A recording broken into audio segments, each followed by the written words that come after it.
O Via Justiça de hoje é sobre o direito e a coleta de provas digitais, a tecnologia de coleta de provas digitais.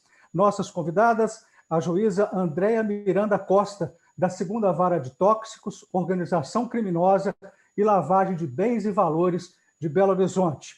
E a senhora Regina Acuto, que é a CEO e cofundadora da Verifact Tecnologia. Doutora Andréa, eu pergunto para a senhora, o uso de provas judiciais colhidas por meios digitais é crescente pela Justiça? Olá a todos, um prazer novamente fazer parte desse programa. A cada momento, o meio digital ele é mais utilizado, seja, infelizmente, pelos criminosos, né? Infelizmente, pela justiça. Porque se nós não nos valermos desse meio, a criminalidade, com certeza, irá dominar e muito. Então, precisamos sempre estar um passo à frente.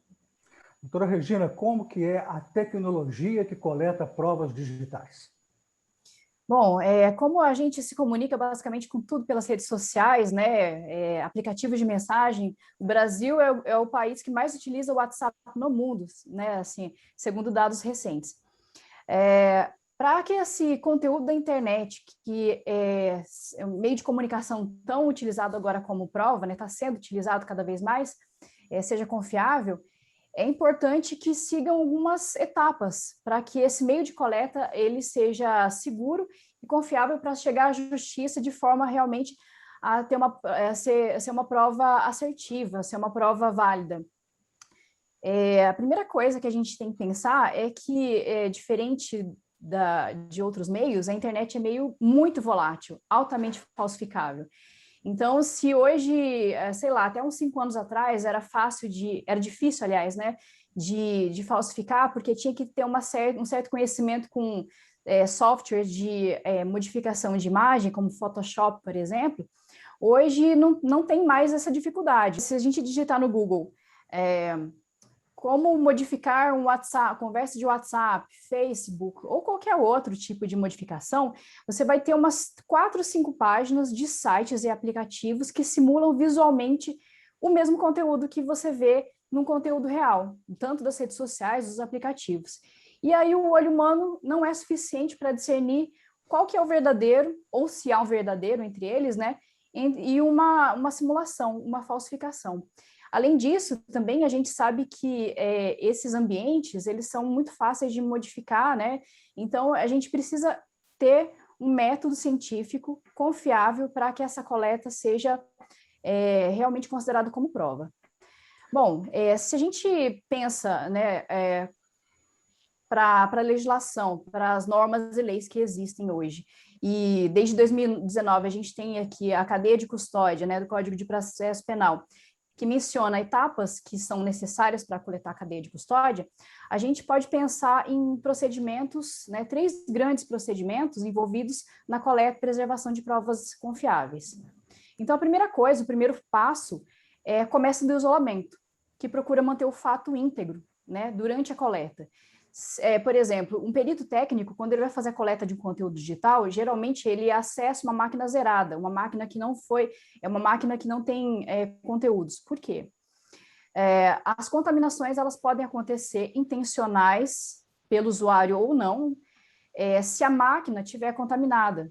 Então, eu não sei se vocês viram, é um vídeo muito antigo, mas de vez em quando volta nas redes sociais, de uma pessoa que filma a tela do computador dele e fala, olha, eu vou digitar aqui o site de um banco e vai aparecer na tela uma promoção que não existe no banco. Aí ele digita www.nomedobanco.com.br, dá o Enter e aparece na filmagem uma informação meio estranha com um texto que está escrito com erros de português e ele fala assim, olha, se eu digitar aqui, ele pede para colocar o meu nome de usuário e minha senha, só que não vai para um caminho, para lugar nenhum. E esse daqui é uma modificação que está dentro do meu computador, não está no site do banco, obviamente, mas para mim aparece. E aí era um alerta para as pessoas. Então, se eu estou com um ambiente que não está isolado, pode acontecer esse tipo de contaminação. Então, é essencial que essa prova seja coletada com um ambiente isolado. Então, já que eu falei de 3 grandes processos, né? O primeiro é o isolamento, O segundo é o espelhamento do fato digital, ou seja, se a gente fosse falar num ambiente físico, né, numa cena de crime real, física, a primeira coisa é você isolar a área com a fita, com segurança, para que esse material seja preservado exatamente como está lá, como ocorreu o fato. O segundo é o espelhamento, ou seja, utilizar técnicas, procedimentos padrão para coletar o máximo de informações possíveis, para que esse material ele possa ser auditado posteriormente, caso necessário, ou seja, se precisar acionar um perito para avaliar esse conteúdo, tem que ter dados e condições para ele avaliar de uma forma completa essa prova, né? Tem que coletar informações relevantes para responder questões no futuro e também, né, ter uma auditoria ampla, guardando assim o contraditório da prova. Diga, Carlos. Perguntar ao doutor André, pelo que a doutora Regina falou, doutor André, é complexo demais a coletar essas provas. Quando que a justiça começou a aceitar isso? Elas não eram aceitas antes, de acordo com o ordenamento jurídico? Essas provas sempre foram aceitas, mas com o crescer do tempo, elas vão aumentando vamos assim dizer, do quantitativo. Mas eu vou fazer uma observação aqui, que a doutora Regina mencionou, e é muito importante, é a cadeia de custódia da prova. É interessante, é importante ser observado? Mas nós temos que nos adaptar à realidade brasileira. E veja bem, hoje, as nossas delegacias, as polícias civil, de uma forma geral, seja de qualquer estado, elas carecem de um investimento, tanto em termos de equipamento, quanto de treinamento dos agentes, dos investigadores. Isso é um fato importantíssimo. Mas aí, de um lado, nós temos essa questão estrutural e, de outro, nós temos essa questão técnica, muito avançada. Veja bem, hoje, até a quebra do sigilo de um aparelho telefônico para você fazer a extração de dados, ela já é um pouco mais complexa. Por quê? Porque falta recurso a essa polícia. E aqui eu estou falando de uma forma prática. Não me cabe imiscuir a respeito das condições financeiras do Estado para arcar com essa despesa, mas eu estou sendo prática e realista. E nós temos que pensar que isso na teoria é bacana e é bonito e é importante, mas nós temos o crime no dia a dia aqui, que, por exemplo, que aporta aqui nas varas de tóxicos e organização criminosa aqui de Belo Horizonte, por exemplo, no nosso dia a dia comum, são organizações criminosas, quadrilhas de menor porte, mas, por exemplo, que fazem vamos assim dizer, a contextualização do crime, a demonstração de poderio econômico e até bélico, postando fotos nas redes sociais com armamento pesado, até mesmo dos entorpecentes, do dinheiro. Então, essas provas, elas são coletadas e anexadas aos autos, mas nós não temos hoje, e aí eu estou sendo sincera, condições de fazê-lo na forma técnica, como a doutora Regina está explicando. Mas nem por isso também, penso eu, que a prova deva ser invalidada. Porque nós temos que analisar um conjunto. Hoje não existe no sistema processual aquela prova que se sobrepõe. Não existe a chamada rainha das provas. Nós analisamos no contexto. Então, vamos aqui imaginar numa situação comum, que as organizações estão se espalhando para todo lado, numa delegacia do interior, né, do interior de Minas, aqui, eu não estou nem falando de outros estados, a dificuldade do policial, até do investigador, de lidar com o próprio equipamento que ele recebe, seja um simples telefone celular, e fazer as investigações nas redes sociais. Então, nós temos que nos valer de outro tipo de prova também que possa dar segurança.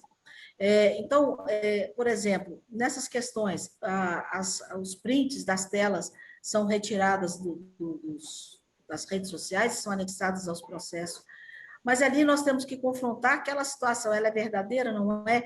E aqui muito a gente consegue também extrair da prova testemunhal que corrobora aquela situação. É importante essa análise? Óbvio que mas nós temos que sempre colocar essa questão em prática. Eu sou muito prática. Nós temos esse problema aqui, ok? Ok. Doutora Regina, eu gostaria que a senhora comentasse essa fala da doutora Andréia, a dificuldade, né, da coisa pública para poder ir acompanhando a evolução desses crimes. E a senhora dizia, estava respondendo sobre os 3 pilares para a coleta dessas provas, um deles um espelhamento, né? Acho que Sim. faltou um pilar, não faltou um pilar? A senhora falou o primeiro, só para lembrar para o telespectador, foi o isolamento, né, do isolamento material, do depois o material, segundo o espelhamento do fato. espelhamento, e o terceiro, Ah, perfeito. Bom, só para concluir, então, assim, tem o isolamento, o espelhamento do fato digital e a preservação.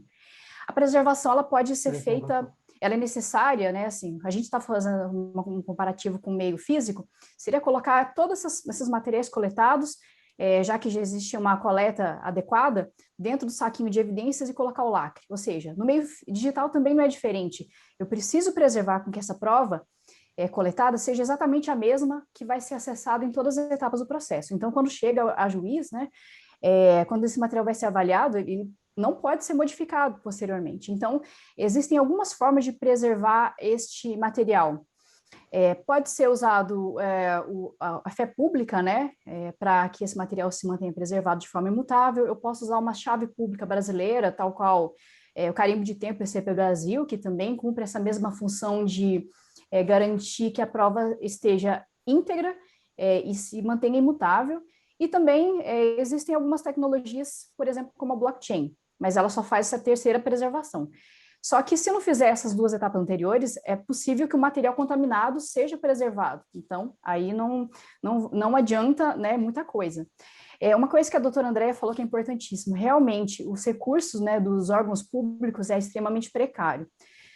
A gente tem feito uma parceria, aliás, desde 2019, a gente faz parcerias com órgãos públicos exatamente porque a gente viu essa dificuldade. A Polícia Civil do Paraná e outras polícias, ministérios públicos, Ministério Público da Bahia, e eu posso abrir em primeira mão o Ministério Público de São Paulo, tinham essa dificuldade, porque nem sempre o agente responsável, técnico, né, o perito, estava disponível na hora para fazer a coleta adequada desse material, com as técnicas forenses, né, etc.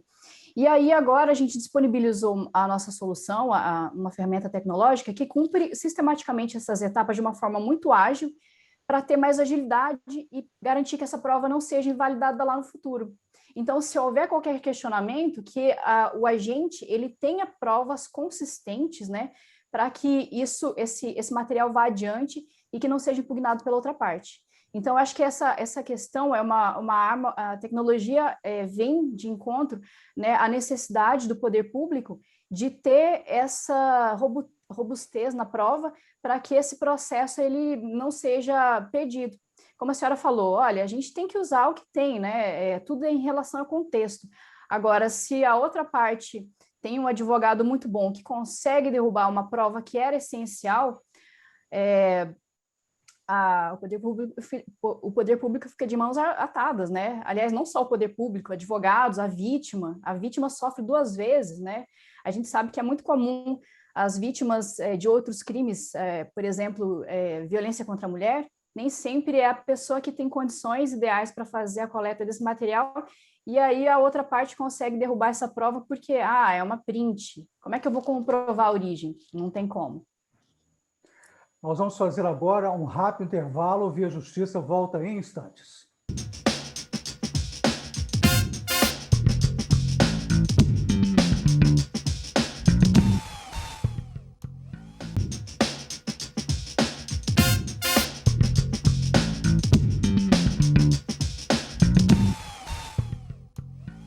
O Via Justiça de volta, hoje com o tema O Direito e a Tecnologia que coleta provas digitais. Participam do programa a juíza Andréia Miranda Costa, da 2ª Vara de Tóxicos, Organização Criminosa, Lavagem de Bens e Valores de Belo Horizonte, e a CEO da Verifact Tecnologia, Regina Acuto.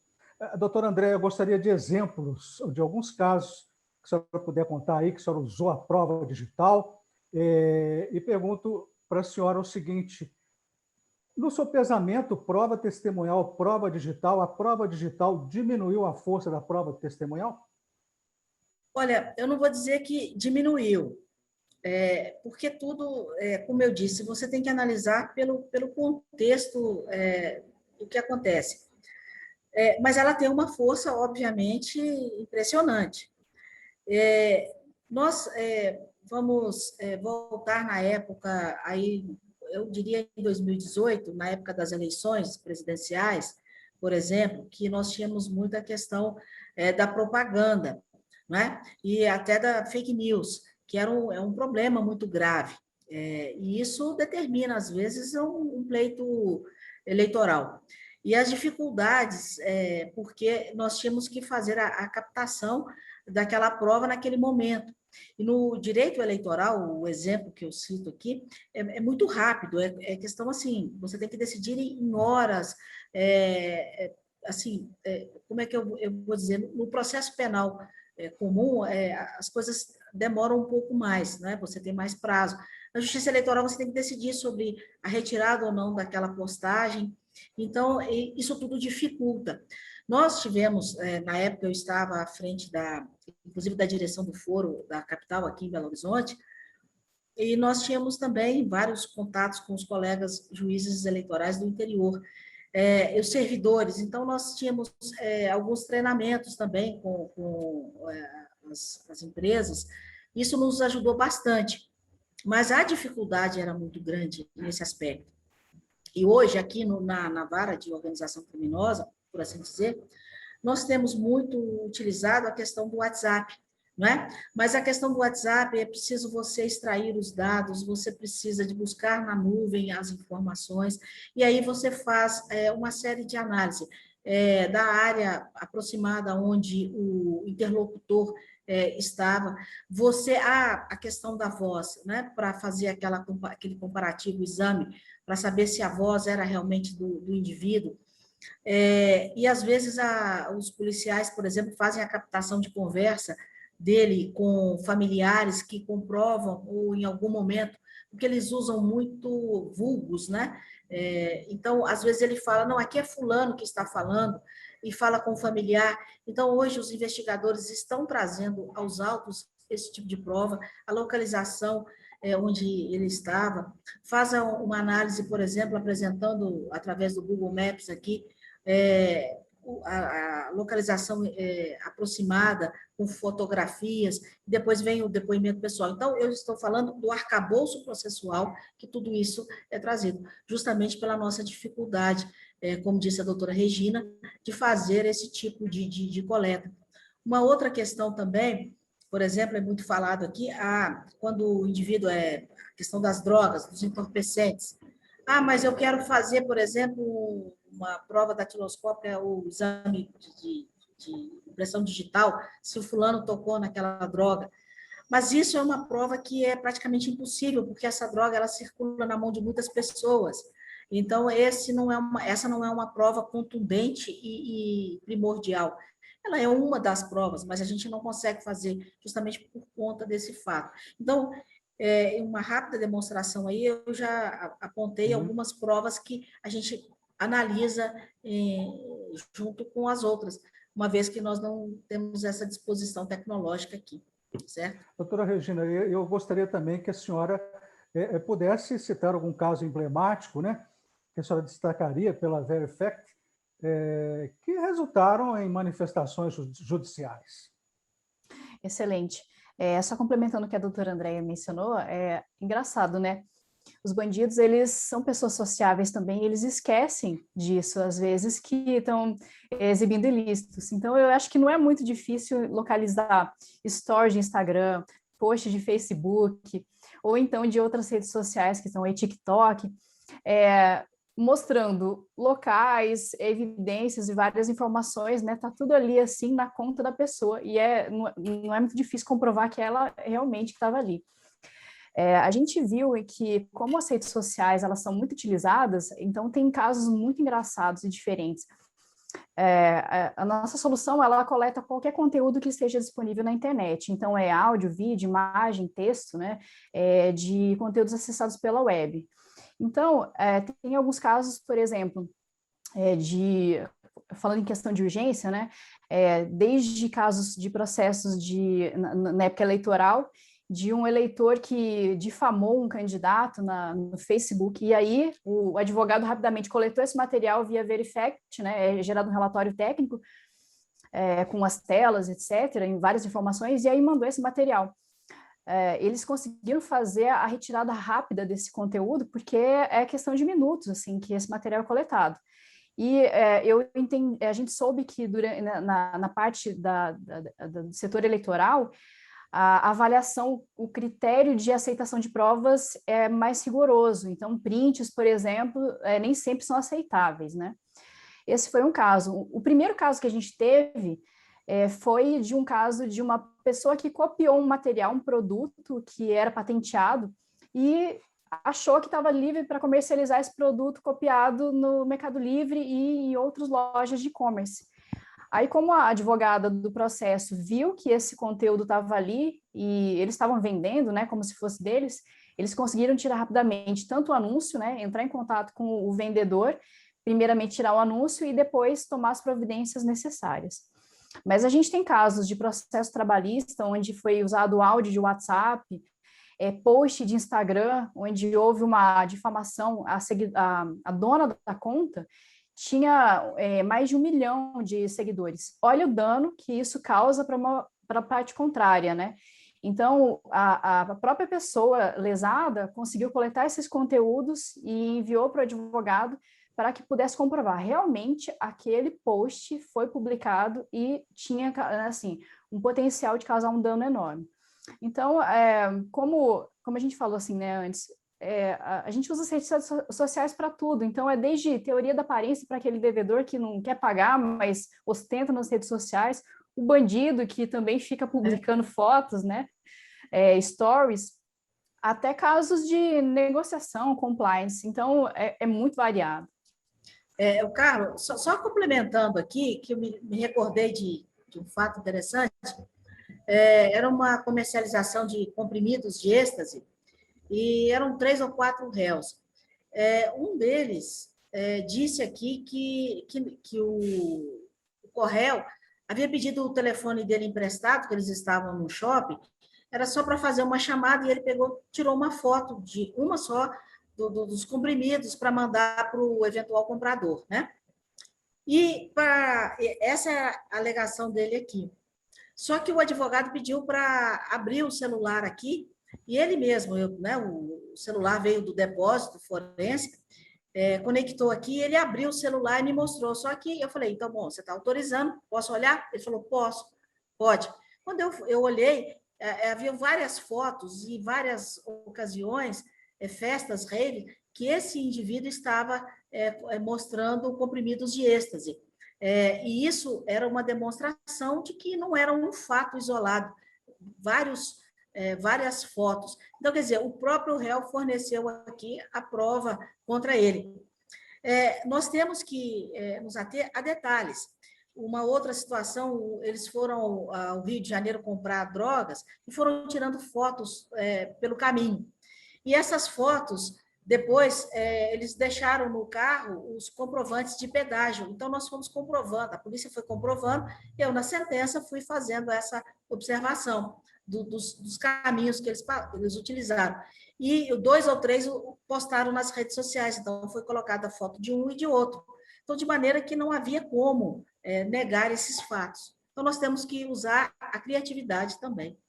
Nosso tempo está chegando ao final, mas vamos partir para as considerações finais. E pelo que as senhoras falaram, começar com a senhora, doutora Regina, as considerações finais, um recado, né, prático para quem utiliza as redes sociais. Cuidado com os posts, né? Cuidado com o que escreve. Considerações finais da senhora, doutora Regina.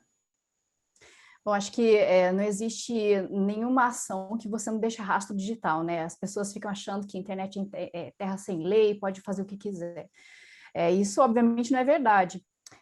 Mas eu acho que a preocupação maior é assim, como que a gente vai coletar provas confiáveis, né? E não ser induzida ao erro durante o processo por conta de materiais que foram coletados de forma pouco segura.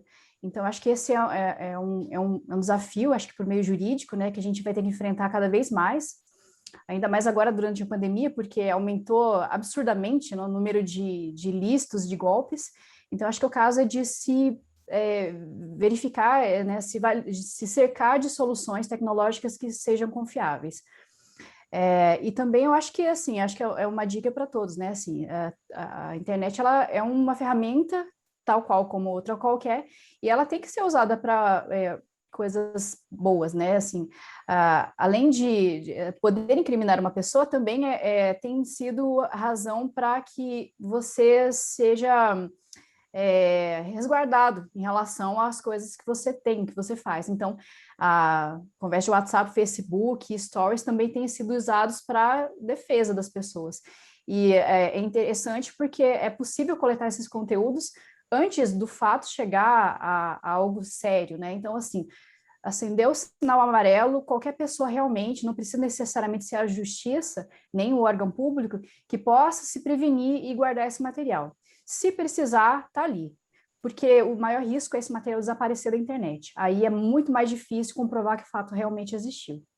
Doutor André, as considerações finais da senhora. Quer dizer, parece, com a pandemia, né, novas estruturas sociais, crescimento da comunicação online, o direito digital, então, tende a crescer, né?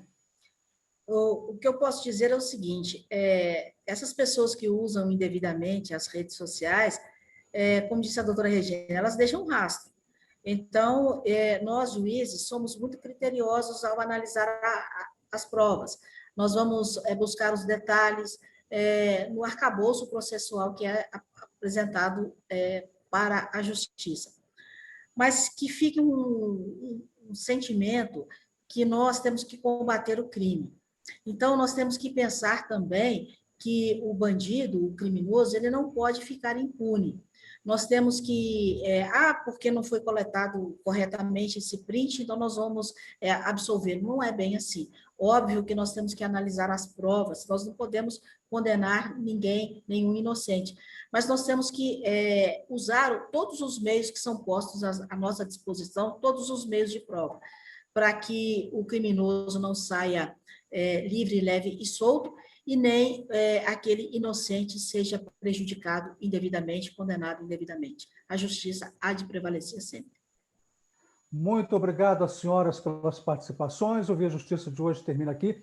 Nós conversamos com a juíza Andréa Miranda Costa e com a CEO da Verifact Tecnologia, Regina Acuto. O Via Justiça é uma parceria da TV Assembleia com a MAGES, Associação dos Magistrados Mineiros. Anote aí o nosso endereço, nosso e-mail para contato, viajustiça@mages.com.br. Até o nosso próximo encontro e obrigado pela audiência.